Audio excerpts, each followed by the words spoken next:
Sometimes life backs you into a corner so dark you'd rather face the unknown than what you're running from. When everyone you trusted betrays you, even a door marked with death seems like hope. Elsbeth is 52 and fleeing her wedding in a torn white gown through a deadly blizzard. She finds an ancient manor with a flickering light and knocks on the door everyone warned her never to approach.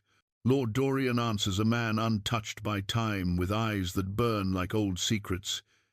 He offers her shelter, but with one condition. If she stays, she belongs to him. The village whispers that no one who enters Castle Virelay ever leaves. Elsbeth must choose between the cruel world that cast her out and this dark sanctuary where something deeper than survival might be possible. But what price is too high for a second chance at life? Before we continue, tell us where you're tuning in from, and if this story touches you, make sure you're subscribed, because tomorrow I've saved something extra special for you.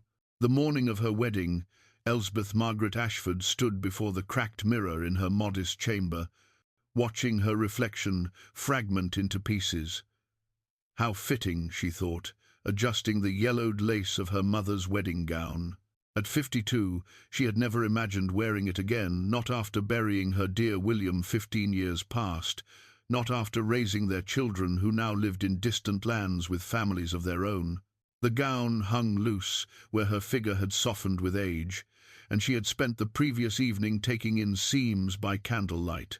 Her fingers, once nimble with embroidery, now bore the stiffness of years spent managing the household accounts and tending to William's grave. The mirror showed silver threading through her auburn hair, lines etched around her green eyes, marks of laughter shared with a man who had loved her truly, and worry born in the years since his passing. "Sister, you dawdle like a maiden." Edmund's voice cut through her reverie as he entered without invitation. Her younger brother possessed their father's sharp features and calculating eyes, though time had thickened his waist and thinned his hair. Lord Blackthorn awaits at the church, and the storm grows worse by the hour. Elsbeth turned from the mirror, studying Edmund's face for any trace of the boy who once brought her wildflowers. "This arrangement serves you well, doesn't it? My marriage clears your debts and grants you status with his lordship." Edmund's jaw tightened. "We speak of survival, Elsbeth. Father's debts did not die with him, and William left you nothing but this crumbling cottage and dreams. Lord Blackthorn offers security, position. He offers possession." Elsbeth's voice carried a weariness that went bone deep. "I have seen how he treats his servants, heard whispers of his previous wife's mysterious death. You sell your sister to a monster for coin. Mind your tongue." Edmund's hand moved to his belt, where he kept his dagger. "You are past your prime, past childbearing. What lord would have you but for your bloodline? The Ashford name carries weight, even if our purse does not." Through the small window, snow fell in great, heavy flakes, building against the glass like nature itself sought to bar her escape. The village of Millbrook lay blanketed in white, smoke rising from chimneys where families gathered warm around their hearths. How many of those families owed debts to Edmund's gambling and poor investments? How many looked upon this union as salvation for their lord's excessive taxes? A soft knock interrupted their tense silence. "My lady?" Marta's gentle voice carried through the door. The girl entered with a steaming bowl of porridge and worried eyes. At 19, Marta possessed the fresh beauty that Elsbeth remembered in herself decades past, with dark hair and a kind smile that could brighten the bleakest winter morning. "You should eat something," Marta whispered, setting the bowl upon the wooden table. "The journey to the church will be treacherous in this weather." Elsbeth took Marta's hand, noting how the girl's fingers trembled. "What frightens you, child?" "The stories, my lady. They say Lord Blackthorn's estate is haunted by the spirits of those who wronged him. They say his first wife walks the halls, weeping for mercy that never came." Marta's voice dropped lower. "Cook heard from the baker that his lordship has strange visitors in the night, men who come and go without being seen. carrying silver weapons. Edmund scoffed. Village gossip and old wives' tales. Lord Blackthorn is a man of means and influence, nothing more. But Elsbeth saw truth in Marta's frightened gaze. She had noticed things about her betrothed during their formal meetings, how his pale blue eyes seemed to see too much, how his smile never reached those eyes, how he asked peculiar questions about her dreams and whether she ever felt watched in the night. Most unsettling was his obsession with her lineage, demanding to know every detail of her family's history going back generations. "There is something else, my lady." Marta glanced nervously at Edmund. "Yesterday, when I was gathering herbs near the old forest path, I saw a rider watching the cottage from the shadows. He wore fine clothes, but kept his face hidden. When I looked again, he was gone, as if he had never been there at all." A chill ran down Elsbeth's spine that had nothing to do with the winter air seeping through the cottage walls. She thought of the strange dreams that had plagued her sleep for weeks, visions of a great castle shrouded in mist, of a man with dark eyes who spoke her name with infinite sadness, of roses that bloomed black in a garden where no living thing should grow.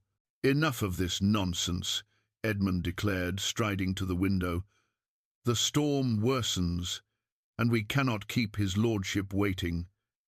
Elsbeth, finish your preparations." But as Elsbeth stared out at the swirling snow, a memory surfaced unbidden, her grandmother's voice, weathered by age but strong with conviction, telling stories by the fire when Elsbeth was but a child.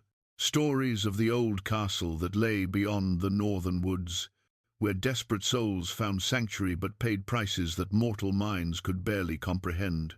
"Grandmother used to speak of Castle Virelay," Elsbeth murmured, her breath fogging the glass. "She said it appeared only to those with nowhere left to turn, when hope had died and the world showed no mercy."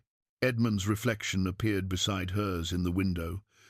Grandmother was addled in her final years. There is no castle beyond those woods, only wilderness and wolves.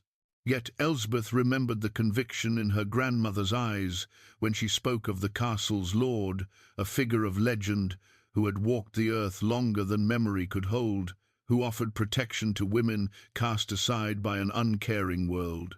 The price, grandmother had whispered, was always the same. To stay meant to belong, body and soul, to one who understood loneliness as deeply as the grave understands silence. The church bells began to toll through the storm, their bronze voices muffled by wind and snow. Each peal felt like a countdown to her doom, measuring the moments before she would speak, vows that would bind her to a man whose very presence made her skin crawl. "It is time," Edmund announced, donning his heavy cloak. "The carriage waits, though I fear the horses will struggle in this weather." Elsbeth moved to her small wooden chest and withdrew the only thing of value she possessed, a silver locket containing a miniature portrait of William. His kind eyes seemed to encourage her even now, reminding her of the love they had shared, the life they had built together through joy and sorrow alike. How different her fate might have been if consumption had not taken him in his prime, leaving her vulnerable to the schemes of desperate men.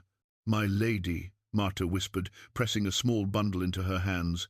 "Bread and cheese, in case—" The girl could not finish her thought, but Elsbeth understood. In case she found the courage to run, to choose the unknown over the certainty of misery. Outside, the wind howled like a living thing, rattling the shutters and sending snow spiraling in wild dances. The storm had grown so fierce that Elsbeth could barely see the carriage through the white curtain that seemed to divide the world into before and after. Before, when she still had choices. After, when she would be Lord Blackthorn's property, subject to his will and his strange obsessions. "Come, sister." Edmund offered his arm with mock gallantry. "Your new life awaits." But as they stepped into the howling wind, Elsbeth felt a different kind of pull, not toward the church where her doom waited, but toward the dark woods where grandmother's stories whispered of impossible sanctuary. The storm seemed to be calling her name, offering her a path that led not to safety, but to something far more dangerous and infinitely more compelling than the fate Edmund had sold her into. The carriage lurched forward through the snow, carrying her toward a choice that would change everything, not the choice between Edmund's cruel arrangement and the unknown, but between the woman she had always been and the woman she might become if she possessed the courage to leap into darkness rather than submit to the light that would burn her alive. In the distance, barely visible through the swirling white, a light flickered where no light should be, deep in the forest, beyond the safe boundaries of the known world, calling to her like a star fallen to earth. The wedding ceremony proceeded like a funeral march. St. Bartholomew's Church, ancient and draughty, felt more like a tomb than a place of celebration. Lord Blackthorn stood at the altar in his finest black coat, his pale eyes fixed upon Elsbeth with an intensity that made her stomach turn. The few guests, mostly his retainers and Edmund's creditors, huddled in the pews like vultures awaiting carrion. Father Benedict's voice wavered as he spoke the sacred words, his aged hands trembling as he held the prayer book. Even the priest seemed to sense something unholy about this union. When he reached the portion about speaking now or forever holding one's peace, the silence stretched so long that Elsbeth wondered if the very stones of the church were crying out in protest. "Do you, Elsbeth Margaret Ashford, take this man?" No. The word escaped her lips before she could stop it, cutting through the hushed sanctuary like a blade. Lord Blackthorn's face darkened, his pale eyes flashing with something that might have been rage or might have been hunger. "I beg your pardon." Father Benedict blinked in confusion. "No," Elsbeth repeated, her voice stronger now. "I do not take this man. I do not consent to this union." She turned to face the sparse congregation, seeing Edmund's face flushed with fury and shame. "I am not chattel to be sold for debts. I am not property to be transferred like livestock." Lord Blackthorn's hand shot out, grasping her wrist with surprising strength. His fingers were ice-cold despite the winter gloves he wore. "You will complete this ceremony, madam. Contracts have been signed, agreements made. Agreements made without my consent." Elsbeth wrenched her arm free, backing away from the altar. "I was a fool to come this far, but I will not speak vows that damn my soul." The Lord's lips curved in what might charitably be called a smile, revealing teeth that seemed too sharp for a mortal mouth. "Your soul, dear Elsbeth, was promised to me long before you set foot in this church." Something in his tone, a possessive certainty that spoke of ownership rather than marriage, sent terror flooding through her veins. Without another word, she turned and fled toward the church doors, her mother's wedding gown billowing behind her like a white flag of surrender that had become a banner of rebellion. "Stop her!" Edmund's voice cracked with panic. "Lord Blackthorn, I can explain." But Elsbeth was already through the doors, plunging into the howling storm that had transformed the world into a whirling nightmare of white. Snow struck her face like frozen needles, and the wind nearly knocked her from her feet. Behind her she heard shouts and the sound of pursuit, but the storm swallowed all sound beyond a few yards. She ran without direction, her slippers offering little protection against the ice and snow. The wedding gown, beautiful in the warm sanctuary, became a sodden burden that clung to her legs and slowed her flight. She stumbled, fell, picked herself up, and stumbled again, driven forward by terror and a desperate hope that somewhere in this white hell lay sanctuary. The village disappeared behind veils of snow. She could no longer see the church spire or hear the bells that had told her doom. There was only the wind and the cold and the driving need to put distance between herself and the man whose pale eyes had promised ownership of her very soul. Her hands grew numb, her feet lost feeling, and still she pressed on. The forest loomed ahead, the ancient woods her grandmother had spoken of in hushed tones, where legends walked and desperate souls found answers to prayers they dared not voice. The rational part of her mind, the part that had managed household accounts and raised children, screamed that she was walking toward death. Better to freeze in the wilderness than face whatever Lord Blackthorn truly was. The trees closed around her like protective arms, their branches heavy with snow, creating a cathedral of white and shadow. Here the wind was less fierce, though the cold remained bitter enough to steal the breath from her lungs. She could no longer feel her hands or feet, and the wedding gown had frozen stiff around her legs. Just when she thought she must collapse and let the snow become her shroud, she saw it a flicker of golden light through the trees ahead. Not the cold blue of moonlight on snow, but warm yellow light like candle flame or firelight. Light that spoke of human habitation, of walls and warmth and perhaps mercy for a desperate woman. She struggled toward it, her frozen feet catching on hidden roots and stones. The light grew stronger, and gradually she made out the shape of a building, not a cottage or inn, but something vast and magnificent that seemed to rise from the earth like a dream made stone. Castle Virelay, her grandmother's voice whispered in her memory. The sanctuary of the lost. The castle stood impossibly tall against the storm, its towers piercing the swirling snow like spears thrust toward heaven. Gothic windows glowed with warm light, and smoke rose from chimneys that suggested hearths large enough to drive away any cold. Most remarkable of all, the snow seemed to fall more gently here, as if the very air around the castle possessed a different quality than the merciless storm beyond. Elsbeth approached the great wooden doors, massive oak reinforced with iron bands and carved with symbols that seemed to shift in the flickering light. A brass knocker shaped like a raven's head hung at eye level, its metal surface unmarked by rust, despite what must have been centuries of weather. She raised her numb hand and knocked once, a sound that seemed to echo through the storm itself.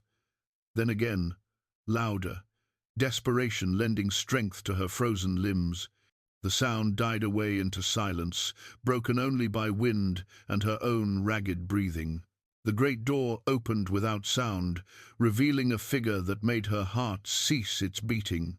The man who stood in the doorway was perhaps 40 years of age, though something in his dark eyes suggested he had seen far more than 4 decades could contain. His hair was black as a moonless night, his skin pale but vital, unmarked by weather or time. He wore clothes of fine quality, a burgundy coat over a white shirt, dark trousers, and boots that spoke of wealth and taste. But it was his eyes that held her captive, deep brown, almost black, filled with a sadness so profound it seemed to echo in her very bones. They were the eyes of a man who had loved and lost beyond all hope of recovery, who had witnessed the passage of ages and found little joy in the journey. "You are injured," he said, his voice carrying a slight accent she could not place, something old and refined, like aged wine or ancient poetry. "Come inside before the storm claims you entirely. I have nowhere else to go." The words tumbled from her frozen lips. "They said no one returns from Castle Virelay, but I would rather face the unknown than the fate you fled." He stepped aside, gesturing for her to enter. "I am Lord Dorian Virelay, and you are welcome here. Though I must warn you, sanctuary in this place comes with conditions that cannot be undone once accepted." Elsbeth looked back into the storm, thinking of Lord Blackthorn's cold hands and colder eyes, of Edmund's betrayal, of the church that had become a marketplace where women were sold like grain. Whatever price this dark lord demanded could hardly be worse than the one she had escaped. "If you stay here," Lord Dorian said softly, his eyes never leaving her face, "you are mine, not as property, not as chattel, but as one who belongs to this place and to me. The choice, once made, cannot be unmade. Do you understand?" The wind howled behind her, carrying with it the sound of distant pursuit, Lord Blackthorn and his men, no doubt, following her trail through the storm. The warm light of the castle beckoned like salvation itself, and this strange lord with his ancient eyes offered protection at a price she could not yet comprehend. "I understand," she whispered. stepping across the threshold into warmth and golden light, and a future that would remake her very soul. The great door closed behind her with a sound like fate itself turning its key. The interior of Castle Virelay defied all logic and expectation. Where the storm had raged with bitter cold, warmth enveloped Elsbeth like an embrace from a long-lost friend. The great hall stretched before her, its vaulted ceiling disappearing into shadows that seemed to dance with their own life. Tapestries covered the stone walls, not the faded, moth-eaten hangings she might have expected in an abandoned castle, but rich fabrics that glowed with colour as vibrant as the day they were woven. "Come," Lord Dorian said, his voice echoing softly in the vast space. "You need warmth and dry clothing before we speak further." He led her up a grand staircase carved from black marble, its banister smooth beneath her numb fingers. Portraits lined the walls, faces from bygone eras, their eyes seeming to follow their progress. At the top of the stairs, corridors stretched in directions that seemed to multiply as she watched, as if the castle were larger inside than outside, bound by rules different from those that governed the mortal world. "How is this possible?" she whispered, pausing before a window that looked out over gardens where no gardens should exist in the depths of winter. Below, she glimpsed pathways winding between what appeared to be rose bushes, though no roses bloomed in the perpetual twilight that seemed to shroud the grounds. "Many things are possible here that are not possible elsewhere," Lord Dorian replied, his tone neutral. "This is a place apart from the ordinary world, governed by older laws than those mortals understand." He stopped before an ornate door carved with the same shifting symbols she had seen on the castle's entrance. "These chambers are yours for as long as you remain. You will find everything you require within." The room beyond was magnificent, a sitting chamber with a fire crackling merrily in a stone hearth, warming air that smelled of lavender and old books. Through an archway, she glimpsed a bedchamber with a four-poster bed draped in midnight blue velvet. But what captured her attention was the wardrobe that stood open, revealing gowns in her exact size and style, not the rough-spun fabrics she had worn as a widow, but rich silks and velvets in colours that made her remember the woman she had been before grief dimmed her world. "I don't understand," she said, turning to face Lord Dorian. "How did you know I would come? How could you have prepared?" His dark eyes held secrets she could not fathom. "I have been expecting you for longer than you might believe. Elsbeth Ashford, rest now. We will speak more when you have recovered from your ordeal." He moved to leave, but she called out to stop him. "Wait. You know my name, but I know nothing of you save what village stories tell. If I am to stay here, if I am to belong to you, as you say, should I not know what manner of man claims me?" Lord Dorian paused in the doorway, his back to her. "Knowledge comes with its own price, my lady. Are you certain you wish to pay it so soon?" "I have already paid the price of ignorance. My brother sold me to a man whose very touch made my soul recoil, whose eyes promised horrors I dare not imagine. Whatever truth you offer cannot be worse than the lies that brought me here."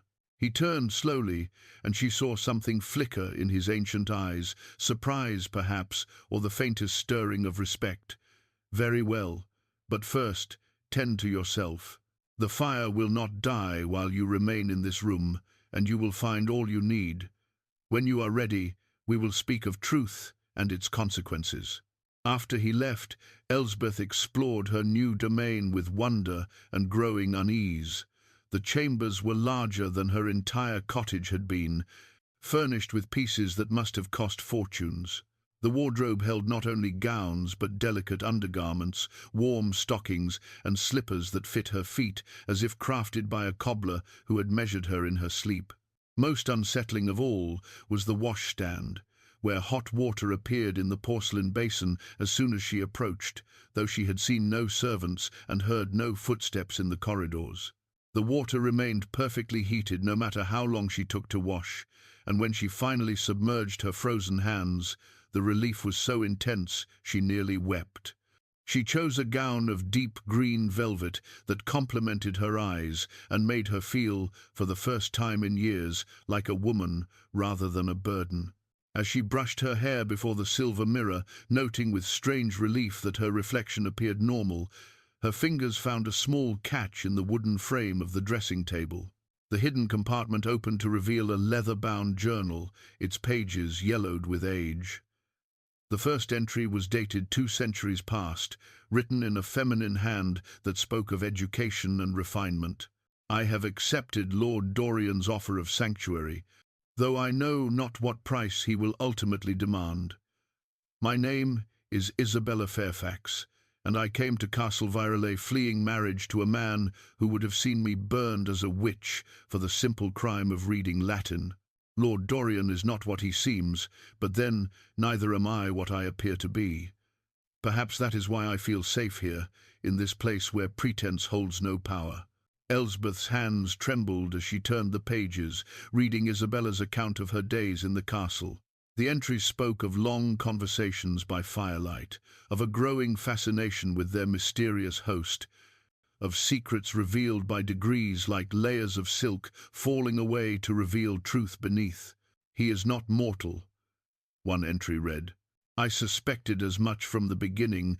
No mortal man possesses such knowledge of the world's hidden corners, speaks languages that died before Christ walked the earth, or moves with the fluid grace of a predator who has hunted for centuries. Yet he treats me with kindness I have never known, asks nothing of me save companionship, and never seeks to claim the ownership he spoke of when first I crossed his threshold. The final entries grew more intimate, speaking of stolen kisses and whispered confessions, of a love that bloomed despite the gulf between mortal and immortal. But the last entry, written in a shaking hand, spoke of a choice made and a price willingly paid. I cannot remain as I am, and he cannot become what I am. One of us must change, or our love will be nothing but a brief flame that burns bright and dies when winter claims my mortal flesh. I have made my choice. If these words are found, let whoever reads them know that Isabella Fairfax died to love and was reborn to something greater. Fear not Lord Dorian's darkness. It is not evil but loneliness that drives him, and love alone can heal what centuries of solitude have wounded. The journal ended there, leaving Elsbeth with more questions than answers. Who was Isabella Fairfax, and what choice had she made? Where was she now, and what did her story mean for Elsbeth's own fate in this place beyond the mortal world? Outside her windows, snow continued to fall, but it seemed gentler now, almost peaceful. The storm that had driven her to Castle Virelay's doors appeared to be passing, leaving behind a silence that felt heavy with possibility and fraught with danger in equal measure. When Elsbeth descended the grand staircase the following morning, though morning and evening seemed fluid concepts in Castle Virelay, she found Lord Dorian waiting for her in a parlour she had not seen the night before. He stood before a massive fireplace, staring into flames that cast shadows across his aristocratic features. On the mantelpiece above, she noticed something that made her breath catch, a silver mirror so ornate it seemed more artifact than mere looking-glass, its frame wrought with symbols that hurt to look at directly. "You found Isabella's journal," he said without turning around. It was not a question. "How did you," Elsbeth began, then caught herself. In a castle where hot water appeared without servants and rooms materialized from nothing, omniscience seemed a minor impossibility. "Yes, I found it.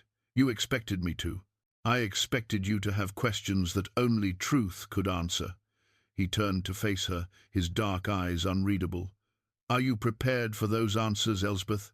Once spoken, they cannot be unheard." She moved closer, noting how the firelight seemed to illuminate her, but cast no reflection of him in the silver mirror behind her. The absence was so profound, it felt like a wound in reality itself. "You cast no reflection, among other things." His voice held centuries of weariness. "What else have you observed? The castle is larger inside than outside, Food appears without cooks, fires burn without tending, and the very air feels different, charged with something I cannot name. She met his gaze steadily.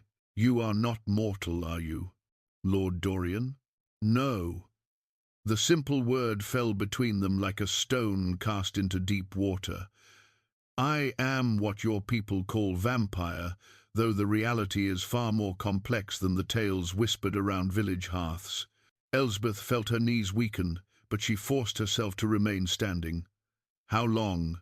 6 centuries. Give or take a decade. Time loses meaning when you have too much of it.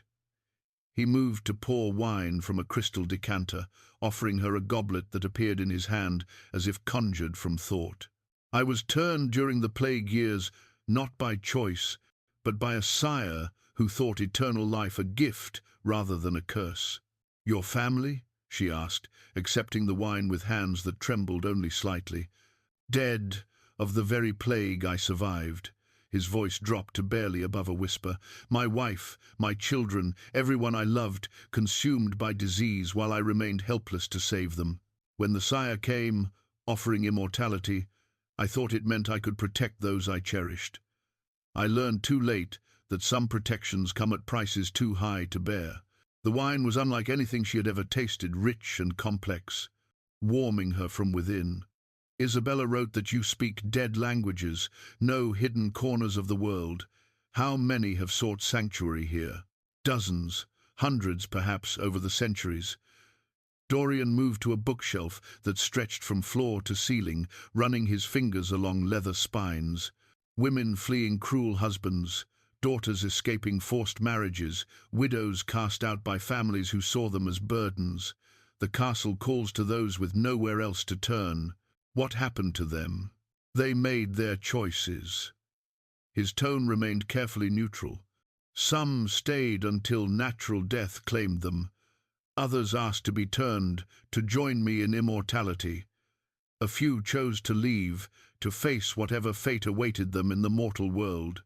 Elsbeth set down her goblet, studying his profile in the firelight. And you? What did you choose for yourself? For the first time since she had met him, Dorian's composure cracked slightly. I chose solitude. I chose to honor the bargain made when this castle became my prison and my sanctuary. I offer protection to those who need it. Ask nothing in return, save companionship, to ease the endless years. Prison? She stepped closer, drawn by the pain in his voice. You cannot leave? The magic that makes this place a sanctuary binds me to it as surely as chains. He turned the mirror around, showing her its silvered surface where only her reflection appeared, standing alone in a room that should have contained 2 figures. I am bound by covenant to offer shelter to any desperate soul who finds these doors, but the price of that power is eternal guardianship. Elsbeth reached out instinctively, her fingers brushing his hand. His skin was cool but not cold, real flesh despite the supernatural nature of its owner. You have been alone all this time? Not alone. I have had companions, brief flames of mortal life that brighten the darkness before inevitably burning out. His fingers curled around hers. But yes, ultimately alone. Immortality is a solitary condition.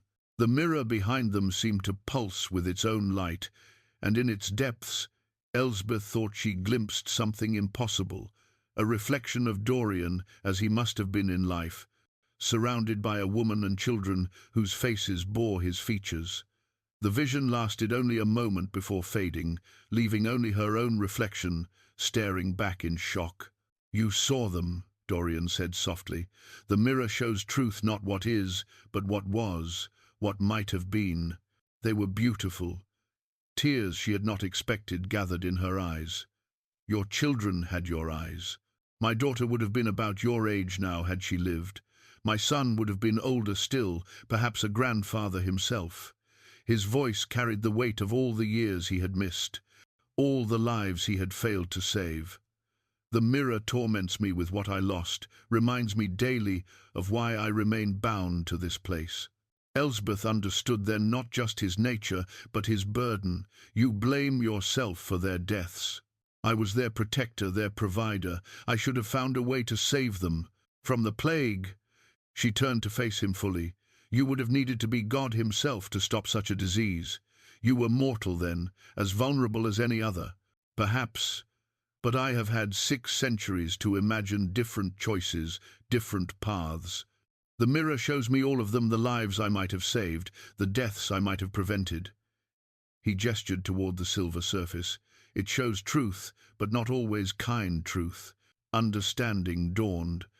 This is why you help desperate women. You see your lost family in every soul who seeks sanctuary. Yes, the admission seemed to cost him, and perhaps that is why each departure feels like losing them again.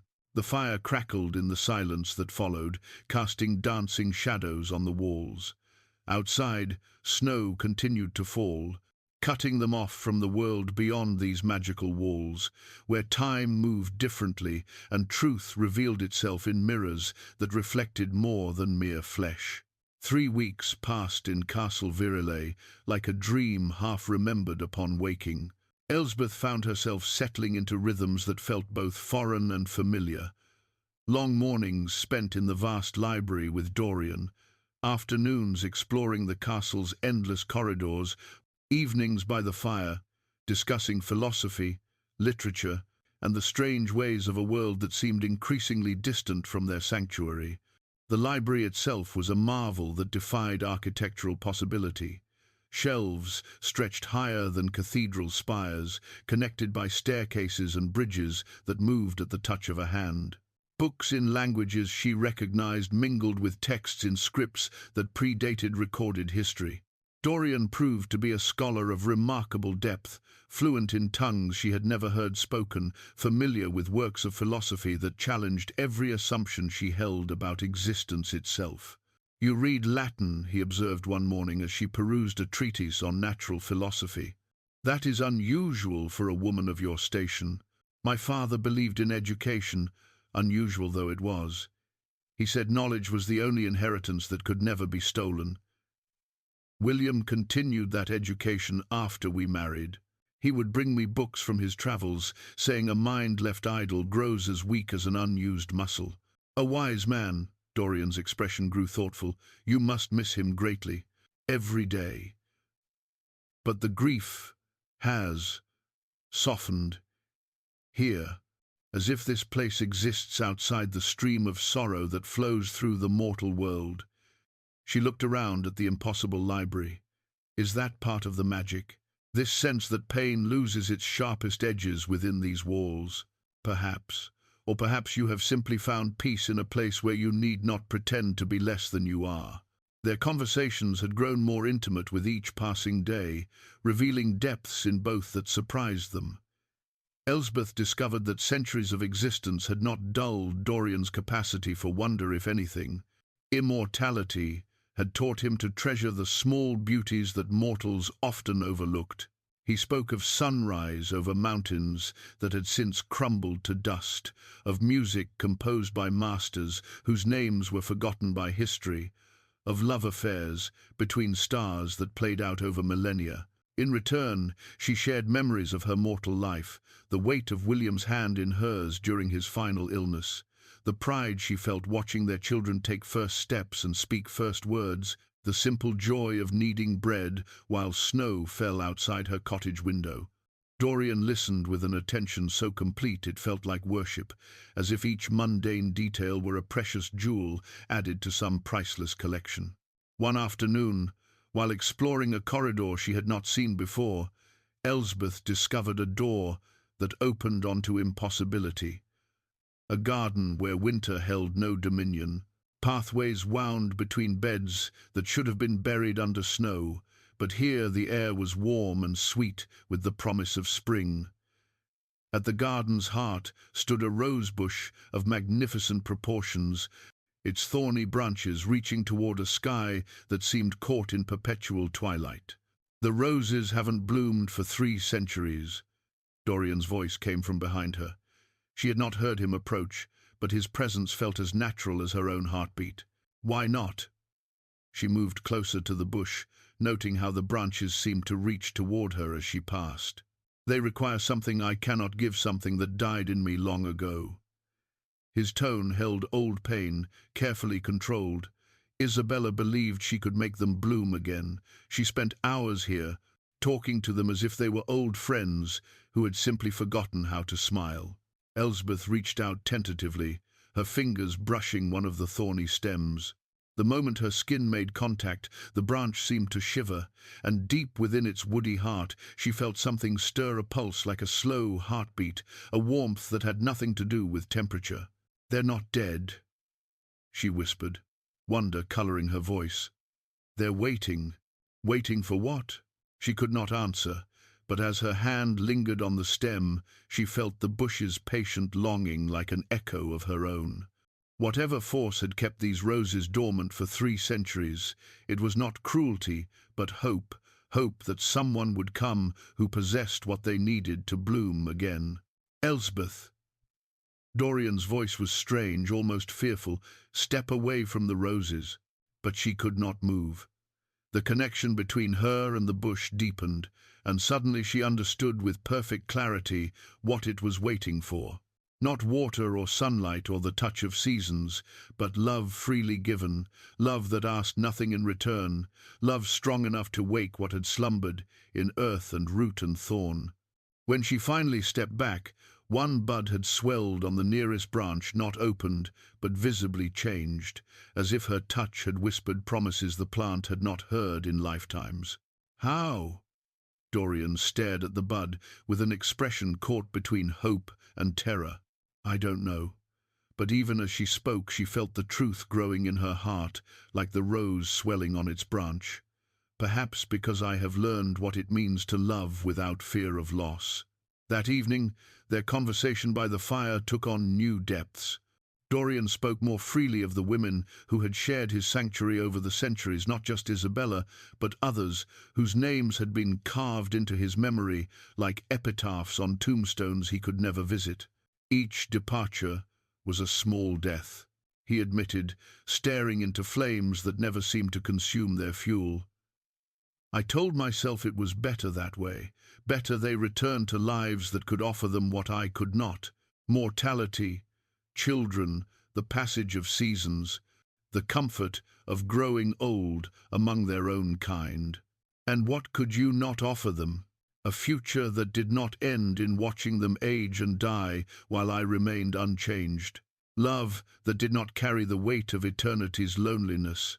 He looked at her then, his dark eyes reflecting firelight like stars caught in night sky. "I am selfish enough to crave companionship, but too proud to ask anyone to share this burden. What if someone chose to share it? What if someone found the burden lighter when carried by 2 rather than 1? The question hung between them like incense, heavy with implications neither dared voice. Outside the library windows, snow continued its eternal fall. But here, in the warmth of supernatural sanctuary, something warmer than any fire was beginning to bloom, something as patient as the roses in the garden, as enduring as the love that had brought her to his door. The days that followed took on a quality of suspended time, as if the castle itself held its breath in anticipation of something momentous. Elsbeth found herself drawn repeatedly to the garden, where the single rosebud grew larger each day, its deep red petals straining against the green sepals that contained them. She began spending her mornings there, reading while seated on a marble bench that had appeared as if summoned by her need.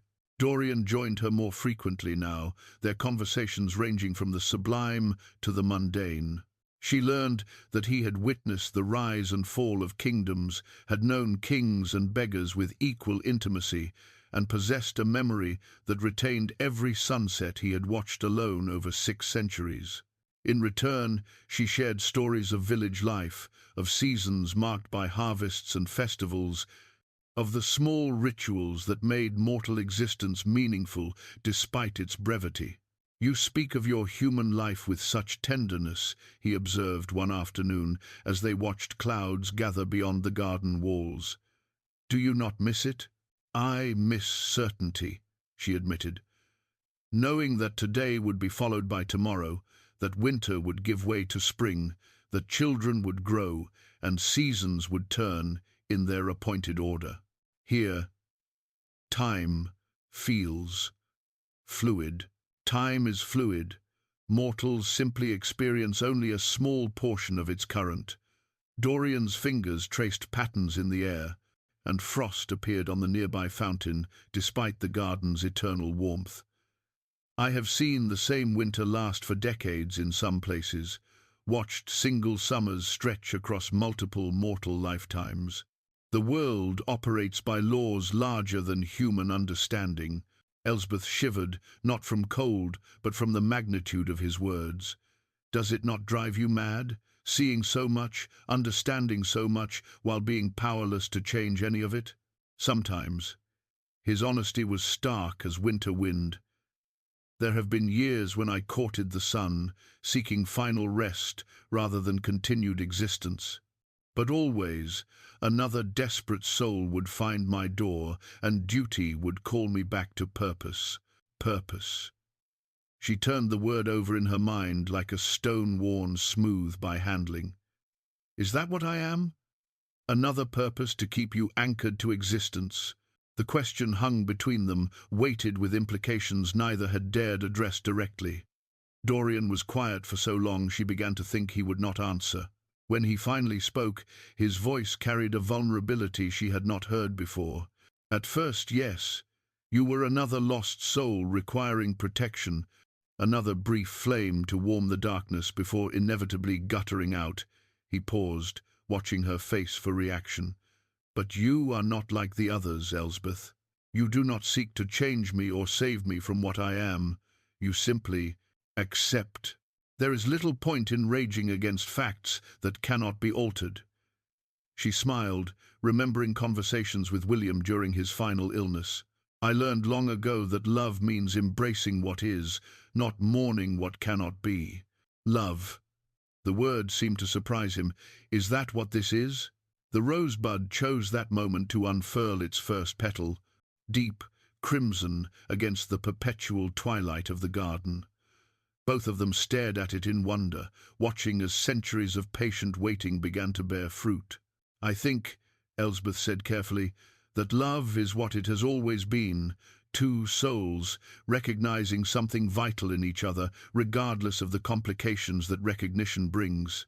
That evening, Dorian led her to a part of the castle she had never seen, a tower room whose walls were covered with ancient documents, maps, and what appeared to be contracts written in languages that predated known civilization. At the room's center stood a pedestal supporting a scroll case carved from bone, its surface etched with symbols that seemed to move when viewed directly. This is the covenant that binds me to this place, he said, approaching the pedestal with reverence tinged by resentment. It was sealed with my blood when I accepted the responsibility of guardianship, written in terms that seemed reasonable at the time. Elsbeth moved closer, studying the bone case without touching it. What does it say? That any soul seeking true sanctuary shall find it here, that none shall be turned away who comes in genuine desperation, and that the guardian shall protect and provide for all who remain. His voice grew bitter. What it does not specify is the cost of that protection, the obligation to watch over mortals who age and die while the guardian remains unchanged, the burden of caring deeply for those destined to leave. There must be more to it. Elsbeth circled the pedestal, noting how the shadows seemed to gather around the bone case. Something this binding would not be so simple. Dorian nodded grimly. The covenant grants the guardian power to protect his charges from all earthly harm while they remain within the castle's walls, but it demands something in return. The guardian must love each soul in his care, not romantically, necessarily, but with genuine affection and concern. Love freely given creates the magical bonds that make this sanctuary possible. Understanding dawned on her like sunrise after a long night. And you have loved them all, every woman who sought refuge here. Yes, even knowing the pain their eventual departure would cause, I have opened my heart to each one. He moved away from the pedestal, his shoulders tense with centuries of accumulated loss. It is the price of the power that protects them. What happens if you refuse to love? If you guard your heart against further pain, the covenant fails. The sanctuary becomes nothing more than an ordinary castle, offering no more protection than any other building. Those who depend upon its magic become vulnerable to whatever threats drove them here. Elsbeth felt pieces of understanding clicking into place like tumblers in a lock. So you are trapped, required to care deeply for people you are destined to lose, over and over again for all eternity. Yes, the word held 6 centuries of weariness.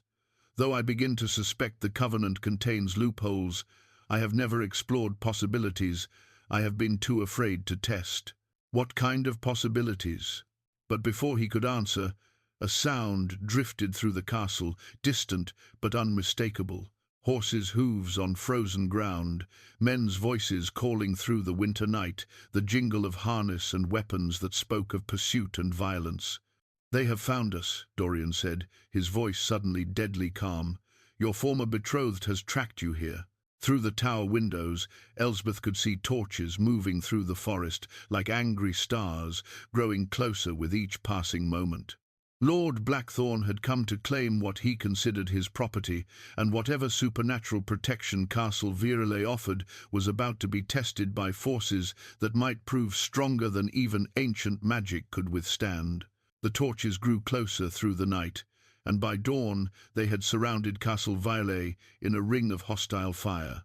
From the tower windows, Elsbeth could see armed men taking positions among the trees, not the crude village militia she might have expected, but professional soldiers bearing weapons that gleamed with more than mere polish. "Silver," Dorian observed grimly, his supernatural eyesight revealing details invisible to mortal perception. "Their weapons are silver-worked, blessed by priests, and inscribed with protective wards. These are not common brigands seeking a runaway bride." A horn sounded from the forest, its note clear and commanding. In response, the ring of men began to tighten, moving with the disciplined precision of troops who had fought together many times. At their head rode a figure Elsbeth recognized with growing horror, Lord Blackthorn, but not as she had seen him at their wedding. Gone was any pretense of civilized nobility. He wore black mail beneath a surcoat bearing heraldry she did not recognize, and at his side hung a sword whose blade seemed to drink light rather than reflect it. "He is no mere lord," she whispered, pressing closer to the window. "What is he?" "Something I should have recognized the moment you described him." Dorian's voice carried centuries of accumulated caution. "The Blackthorn lineage has hunted supernatural creatures for 20 generations. They style themselves as protectors of humanity, but they are zealots who see all non-human life as abomination to be destroyed." The horn sounded again, and this time Lord Blackthorn's voice carried across the frozen ground with unnatural clarity. "Vampire of Virelay, I have come for what is mine by right and contract. Send out the woman, and I will consider allowing you to exist another century." Dorian laughed, a sound devoid of humor. "He speaks as if he possesses the power to grant or deny my existence, arrogant even for a Blackthorn." But Elsbeth felt ice forming in her veins that had nothing to do with winter air. Contract? What contract could he mean? Before Dorian could answer, another voice joined Lord Blackthorn's, familiar, treacherous, and thick with greed. Edmund stepped from behind a cluster of armed men, his face flushed with more than cold. "Sister," he called, "come out and face what you have done. Your selfishness has brought doom upon us all." "Edmund," she breathed, understanding beginning to dawn like a poisonous sunrise. "Oh, Edmund, what have you done?" "More than I feared," Dorian said quietly. He moved to an ornate chest in the corner of the tower room, withdrawing what appeared to be a collection of documents bound in black ribbon. "These are the contracts I have made over the centuries, agreements that allow desperate souls to find sanctuary here, each one signed in blood, each one binding both parties to terms that cannot be broken." He untied the ribbon with fingers that trembled slightly, sorting through parchments until he found what he sought. The contract he withdrew was different from the others, newer, but already stained with what might have been wine, or might have been something far more sinister. This was delivered 3 months ago by a courier who claimed to represent your brother, Dorian said, his voice growing hollow. It bears both your signature and his, along with the seal of Lord Blackthorn. Elsbeth snatched the document from his hands, her eyes scanning lines of text that made no sense until understanding struck her like a physical blow. This says I agreed to serve as bait to lure you into vulnerability. It says Edmund offered me in exchange for Blackthorn's protection from creditors and elevation to lordship himself. Continue reading. Her eyes moved down the page, each word a nail in the coffin of her hopes. It says I came here willingly, not as a desperate refugee, but as an agent of the Blackthorn family. That my presence here voids the Covenant's protection because I was never truly seeking sanctuary. The Covenant requires genuine desperation, true need for protection from forces beyond one's control. Dorian's voice was steady, but she could see the pain in his dark eyes. If you came here as part of a planned deception, then the magical protections that make this place a sanctuary begin to fail. But I didn't know. The words tore from her throat. I had no knowledge of any arrangement with Blackthorn beyond the forced marriage I fled. I believe you. His simple acceptance was like a lifeline thrown to a drowning soul. But belief and magical law are different things. The Covenant operates on facts, not intentions. Outside, Lord Blackthorn's voice rose again. I grow impatient, vampire. The woman carries my mark, whether she knows it or not. She belongs to me by blood and binding, sealed with contracts written in the old ways. Return her now, or face consequences that will echo through all the realms of the supernatural. His mark? Elsbeth's hand went instinctively to her throat. What mark? Dorian moved to the silver mirror that dominated one wall of the tower room, angling it so that it reflected not the room but something else entirely, a vision of the past, perhaps, or a truth hidden beneath the surface of things. In its depths, Elsbeth saw herself as she had been on her wedding day, saw Edmund approaching her with a goblet of wine. Drink this, sister, the reflection, Edmund said. It will calm your nerves before the ceremony. She remembered the wine bitter, with an aftertaste that had lingered for hours. She had attributed her nausea during the ceremony to wedding nerves, but now she saw the truth reflected in supernatural silver. He drugged me, she whispered, but not with mere herbs. Blood magic, Dorian confirmed. A few drops of Blackthorn's blood in wine creates a temporary bond, a connection that allows the caster to track his target anywhere in the mortal world. It also marks you as belonging to his bloodline in the eyes of certain magical laws. The implications crashed over her like a frozen wave. So I am bound to him whether I consent or not. The Covenant sees me as his property rather than a free soul seeking sanctuary. The bond is not absolute, Dorian said carefully. Blood magic has its limits, especially when the subject was deceived rather than willing. But it is strong enough to weaken the castle's defenses, to make us vulnerable to attack by those who know the proper methods. As if summoned by his words, the sound of splintering wood echoed through the castle. Somewhere below, the great doors that had stood sealed for centuries were giving way before supernatural force. They're inside, Elsbeth said unnecessarily. Yes. Dorian moved to another chest, this one bound with iron and sealed with locks that opened at his touch. From within, he withdrew a sword that seemed forged from starlight and shadow, beautiful, deadly, and humming with power that made the air itself shiver. But there is something else you should know about the contract Edmund signed. What? The Blackthorn family has been hunting my kind for generations, but they have never found a way to penetrate the Covenant's protection until now. This elaborate deception was not designed merely to reclaim a runaway bride. His eyes met hers, dark with terrible knowledge. It was designed to destroy the last sanctuary that supernatural creatures possess, to eliminate the one place where the hunted can find peace. You're saying, I am not the prize he seeks, but merely the key to claiming it? I am saying that your brother has sold not just his sister, but the lives of every desperate soul who might one day need refuge from a world that would destroy them. Dorian tested the edge of his blade with one finger, drawing a line of blood black as midnight.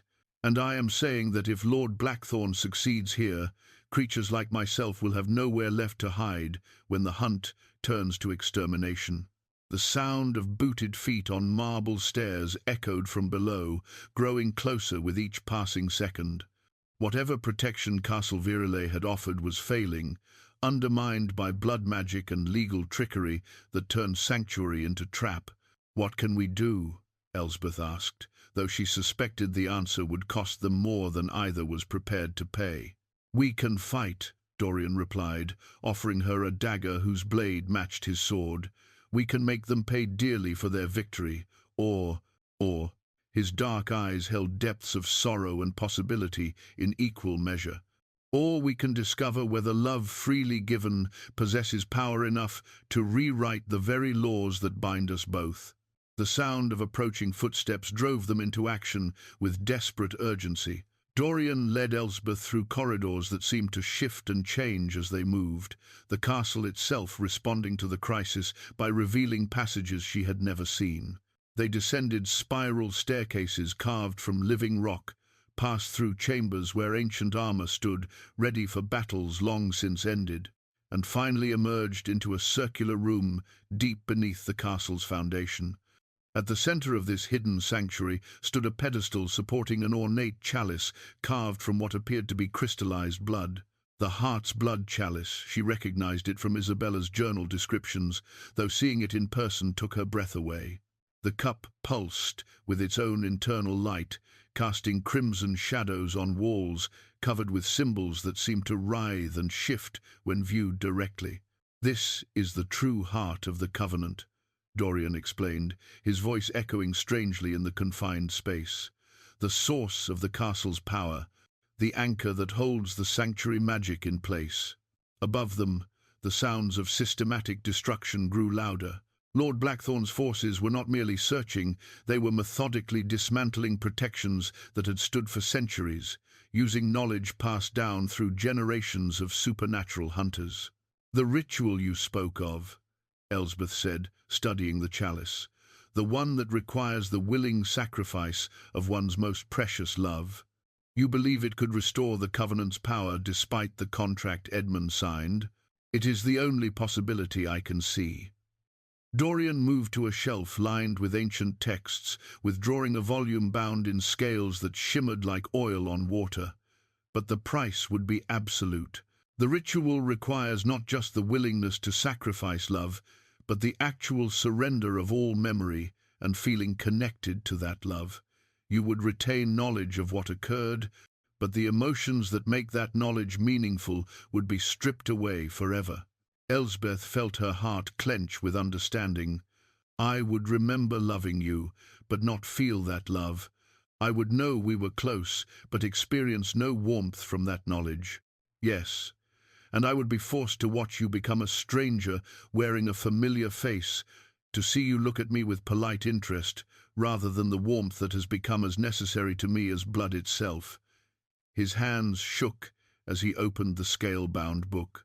The ritual would save the sanctuary, preserve it for future generations who need refuge, but it would destroy what we have built together. The irony was devastating. To save their love, they would have to destroy it. To preserve the sanctuary that had brought them together, they would have to sacrifice the very connection that made their time here meaningful. Show me the ritual, she said quietly. Dorian hesitated. Elsbeth, show me. The pages he revealed contained text written in multiple languages, Latin, Greek, and scripts so ancient they predated recorded history. But somehow, perhaps through the castle's magic or the Covenant's power, she could read every word. The ritual was elegantly simple and devastatingly final. The chalice would accept the willing sacrifice of love, transforming that emotional energy into raw power capable of rewriting even the most binding magical contracts. But the transformation was irreversible. Love sacrificed to the chalice could never be reclaimed. "There may be another way," Dorian said suddenly, his finger tracing lines of text she had not noticed. "A loophole in the ritual's requirements that I never considered because it seemed impossible." "What loophole?" "The sacrifice must be willing, but it need not be unilateral. If both parties offer their love to the chalice simultaneously, if both surrender their feelings at the same moment, the combined power might be enough not just to restore the covenant, but to rewrite its terms entirely." Elsbeth studied the text he indicated, her heart racing as she grasped the implications. "We could remake the covenant according to our own design, establish new rules that would make the sanctuary stronger while freeing you from the burden of eternal solitude." "In theory, yes, but the risk is enormous. If the ritual fails, if our combined sacrifice is insufficient, we would lose everything and gain nothing. The sanctuary would fall, Lord Blackthorn would succeed in his hunt, and we would face destruction, having first torn away the only thing that made existence bearable." Above them, a new sound joined the cacophony of destruction. Edmund's voice, raised in what sounded like argument with his patron. They could not make out words, but the tone suggested disagreement about something fundamental. "We need to know what they're planning," Elsbeth said. "If we're going to attempt this ritual, we need to understand exactly what forces we're working against."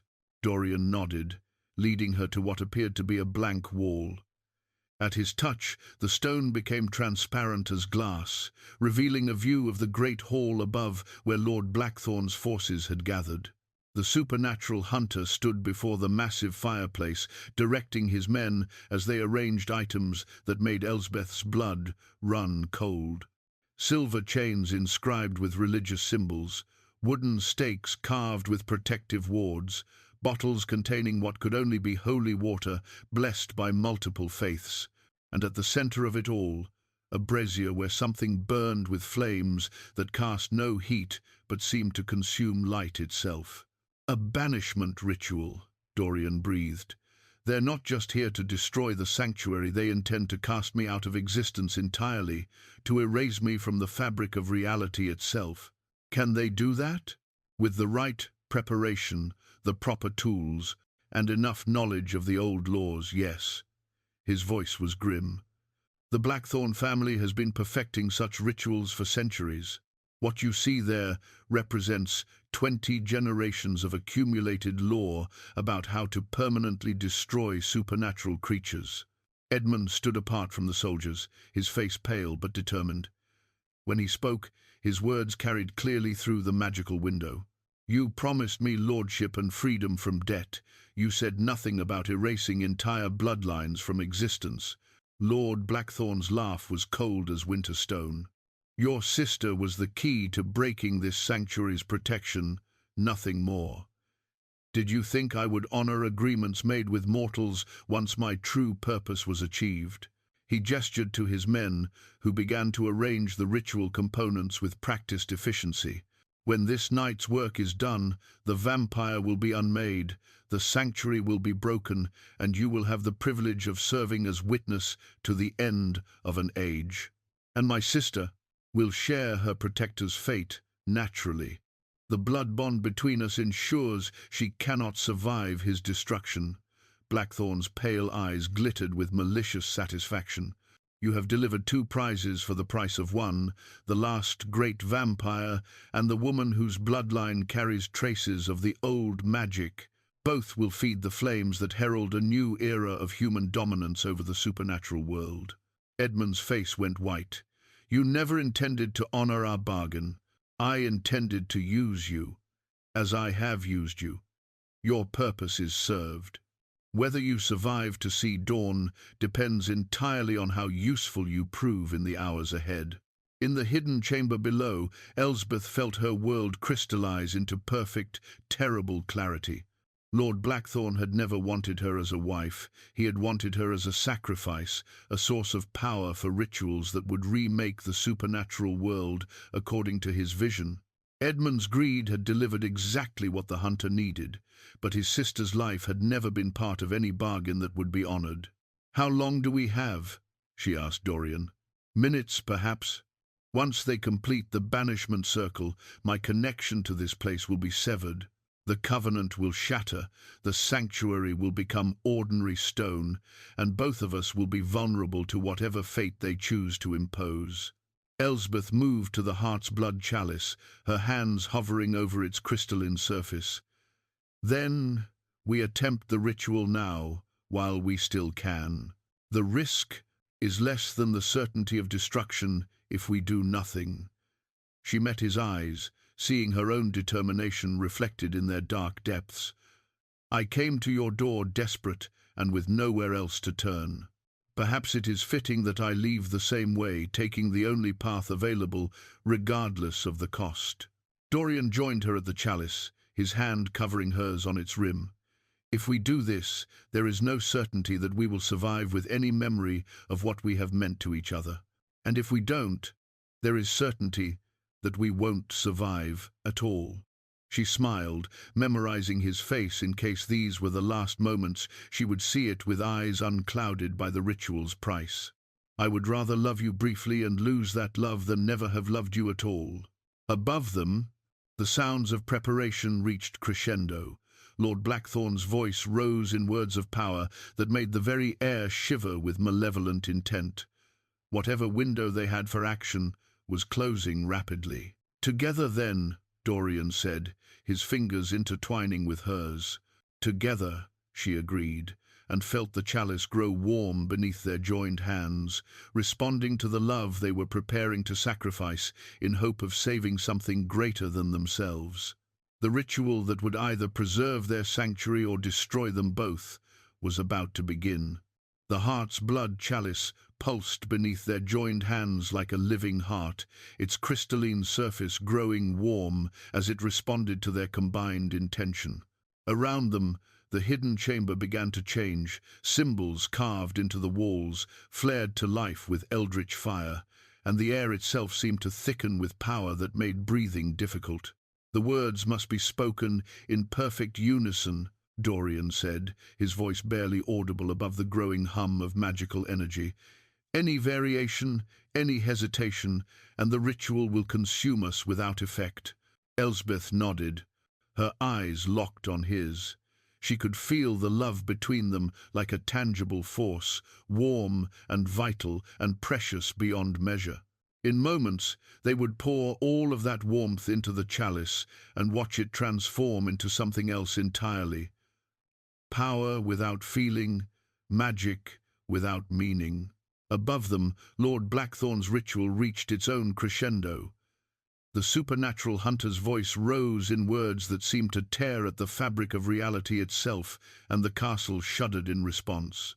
Ancient stones groaned under pressures they were never meant to bear, and somewhere in the walls, Elsbeth could hear the covenant scroll beginning to crack and splinter. "Now," Dorian whispered, "before the banishment circle closes and traps us both." They spoke the ritual words together, their voices blending in harmonies that reached beyond mortal hearing into frequencies that touched the very bones of the earth. The chalice flared with light so brilliant it burned through their closed eyelids, and suddenly Elsbeth could feel her love for Dorian being drawn out of her heart like wine poured from a cup.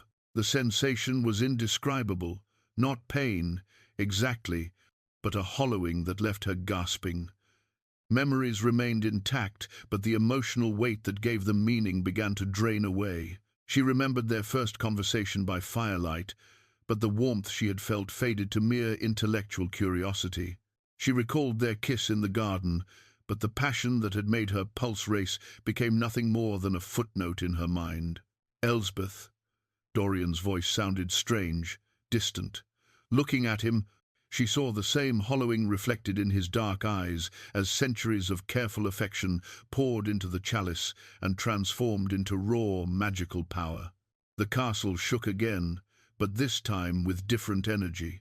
Instead of Lord Blackthorn's destructive force trying to tear it down, they felt the sanctuary's defences rebuilding themselves with strength beyond anything they had possessed before. The Covenant scroll, cracking under supernatural assault just moments earlier, began to reconstruct itself with new words written in letters of fire. But something was wrong. The chalice, instead of cooling as the ritual reached completion, grew hotter beneath their hands.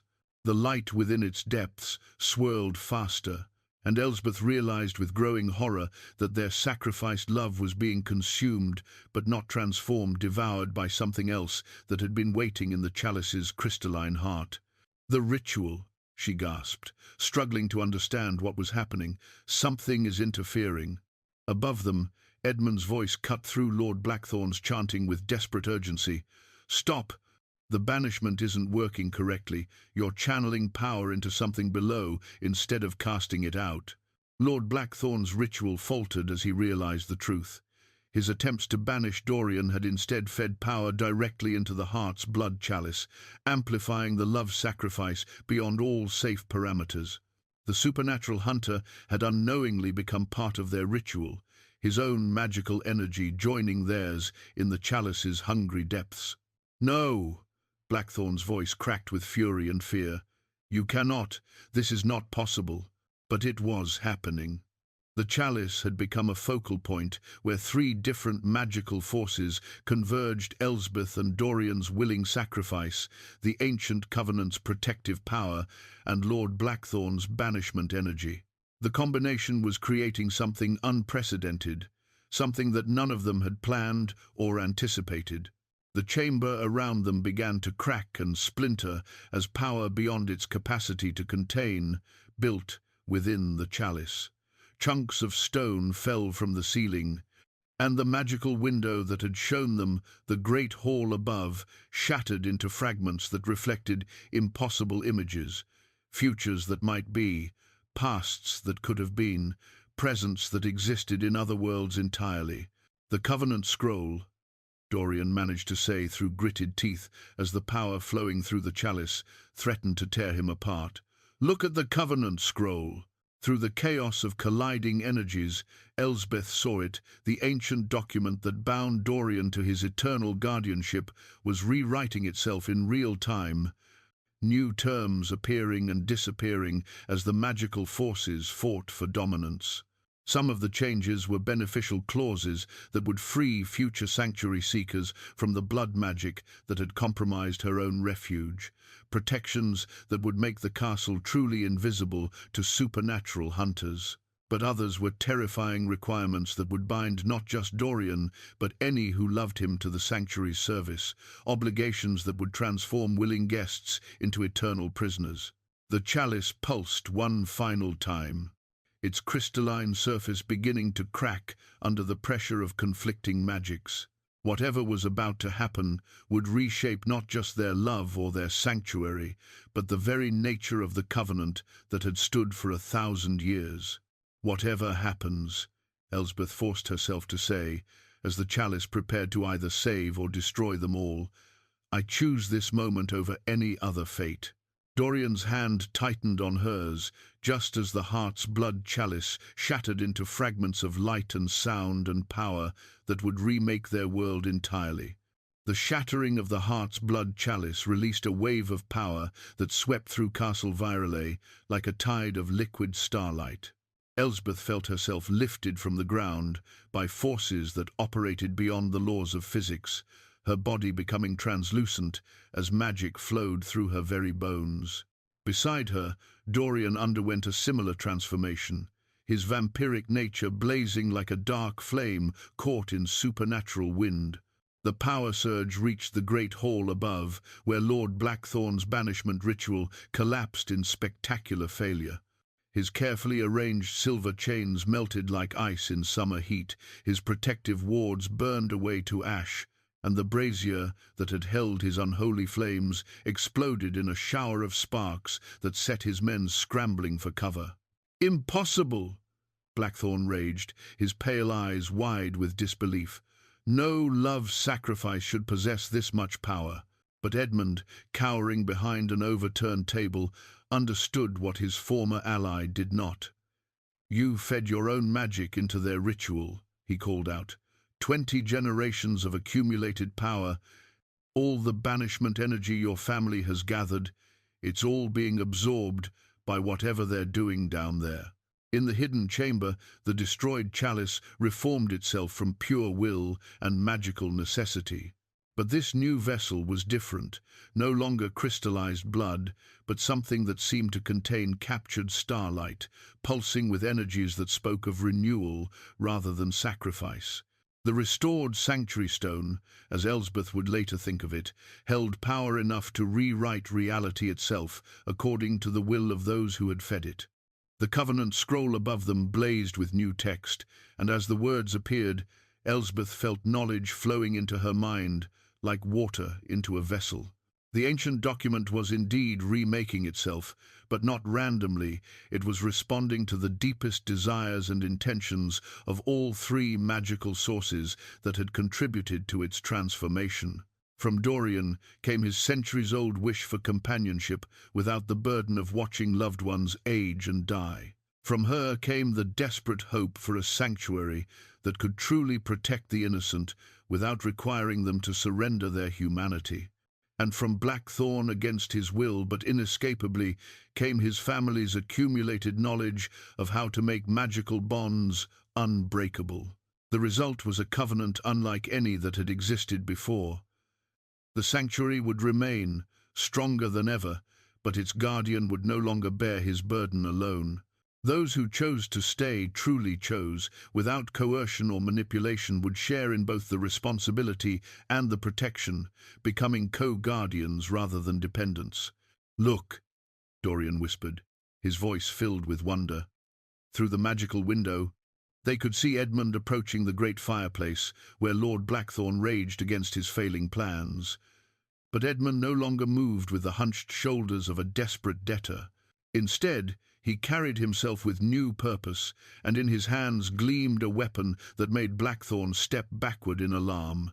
"The cursed dagger," Elsbeth breathed. "But how?" "Your brother chose," Dorian said, understanding flooding his voice. "At the moment of greatest need, when he could serve either greed or family, he chose family. The new covenant recognizes that choice and empowers it." Indeed, Edmund now wielded the very blade Lord Blackthorn had brought to destroy supernatural creatures, but the weapon had transformed in his hands. Instead of drinking light, it blazed with protective fire. Instead of seeking to destroy, it stood ready to defend. "You used me," Edmund said to Blackthorn, his voice carrying across the great hall with supernatural clarity. "You used my sister, my desperation, my family's honor, but love, freely given, has power you never anticipated." Blackthorn drew his own sword, its edge gleaming with centuries of accumulated malice. "You are nothing, mortal. A tool that has outlived its usefulness." They fought then, brother and hunter, while above them the castle's very stones sang with renewed purpose. But this was not a battle between mortal and immortal, not any more. Edmund fought with power drawn from the restored sanctuary stone, strength that flowed from his choice to protect rather than profit. The duel was brief but decisive. Blackthorn's experience counted for little against an opponent who fought not just with skill, but with magic that responded to pure intention. When Edmund's transformed blade found its mark, the supernatural hunter dissolved not into death, but into motes of light that were absorbed by the castle walls, his power claimed by the sanctuary he had tried to destroy. In the chamber below, Elsbeth felt the moment of victory like sunrise after endless night. The restored sanctuary stone pulsed one final time, then settled into gentle radiance that spoke of protection rather than sacrifice, of love preserved rather than love lost. "The ritual," she said, hardly daring to hope. "Did we lose?" But even as she spoke, she felt it returning the warmth she thought had been sacrificed forever.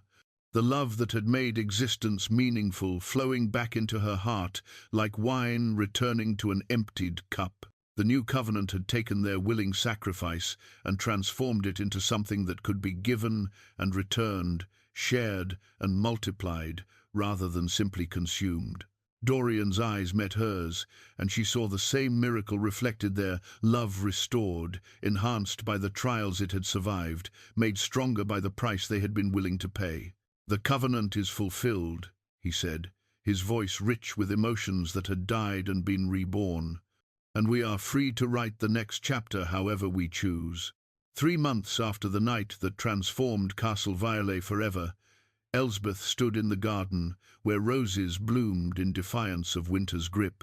The bush that had waited 3 centuries for love's touch now flourished with blossoms that seemed to capture starlight in their crimson petals.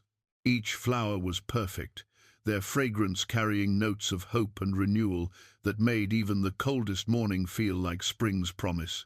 Dorian approached through pathways that wound between beds where other plants had begun to grow. Herbs that glowed with gentle healing properties, vegetables that bore fruit in any season, flowers that bloomed according to the emotional needs of those who tended them. The garden had become a living testament to the power of love freely given, responding to the care of its guardians with abundance beyond nature's usual laws. "The new arrivals have settled well," he reported, settling beside her on the marble bench that had become their favoured meeting place.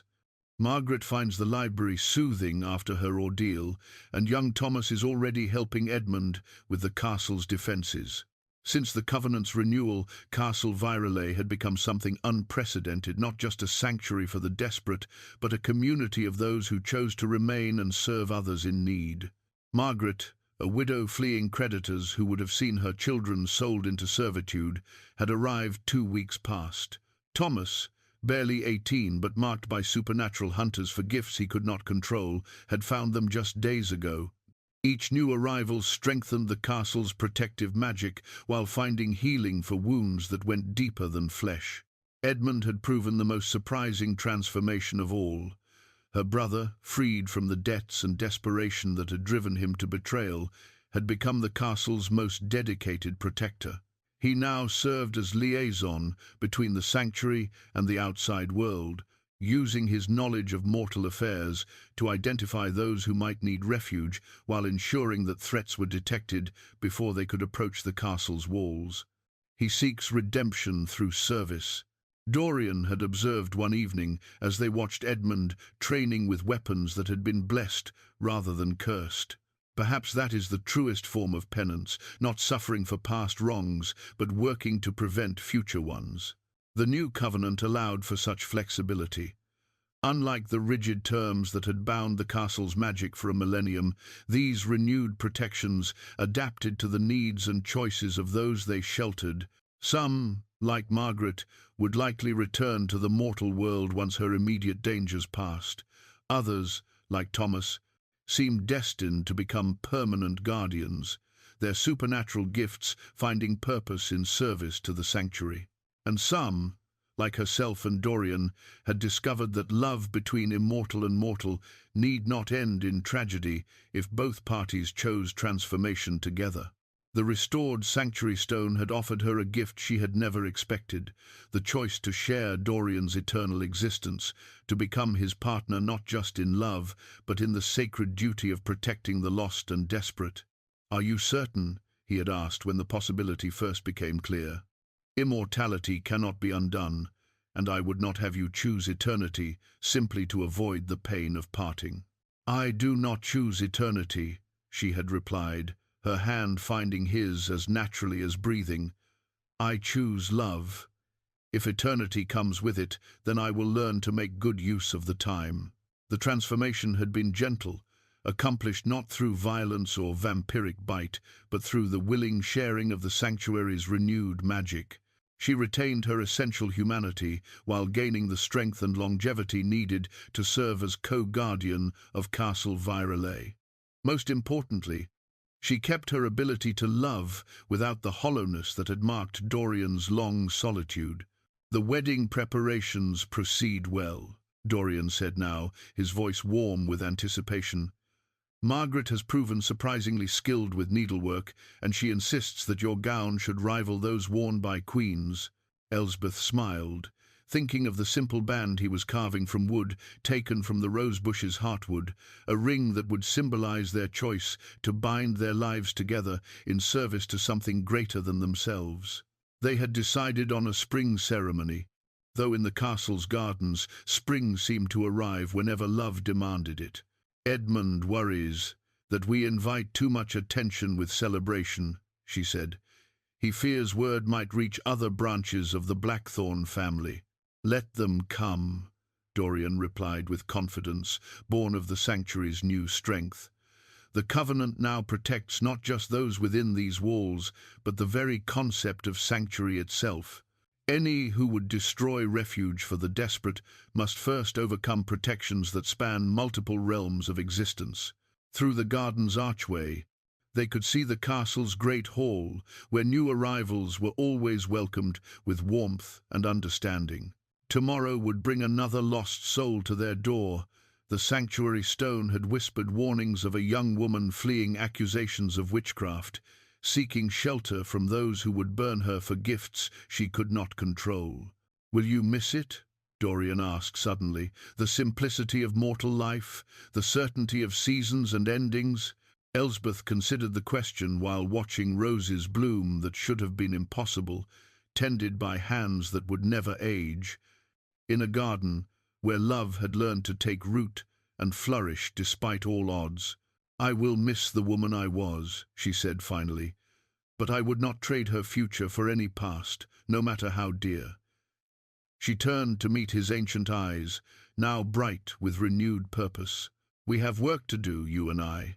Hearts to heal, souls to shelter, love to nurture in all its forms." "Indeed we do." He lifted her hand to his lips, pressing a kiss to fingers that bore no ring yet, but had already pledged themselves to eternal service. "Shall we go greet tomorrow's sorrows and help them become tomorrow's joys?" Together, they rose and walked toward the castle, where new stories waited to begin, where desperate souls would find sanctuary, and where love freely given had learned to write its own covenant in letters of starlight and hope.